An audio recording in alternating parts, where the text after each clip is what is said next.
Hey everybody, Holistic Travel Guy here once again on the W&OD Trail, Washington and Old Dominion. And I got lots of good news today. First good news is it's finally spring. It's like 55 degrees out here after a very brutal winter of cold and snow. The sun is just going down over there in the southwest.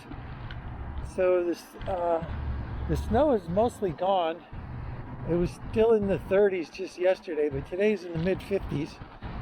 And I finally got on the bike once again after several months of no biking. But the real good news today is that while I was going through my camera accessories yesterday looking for an external mic, I decided to plug in my DJI Osmo action camera, and it's working once again after 4 years of being broken after dropping it in the Atlantic Ocean in Juno Beach, Florida.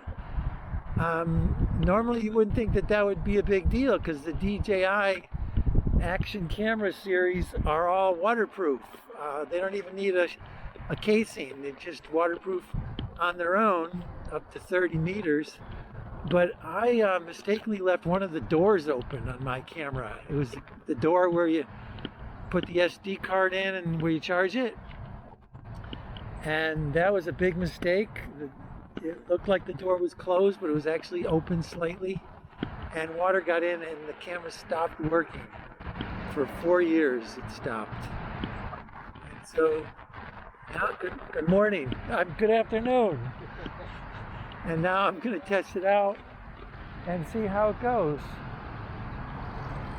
And here we go. You can see all the bikers, including that guy that just passed me with the reflector vest on. In the back of his vest said Trail Patrol. So they do have people patrolling this trail. That's good to see and good to know. Maybe helps people remember the speed limit. Sometimes the people go through here flying down here 60 miles an hour on their semi-motorized scooters. Alright, so here we go. Our first bike ride in several months on the W&OD Trail.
time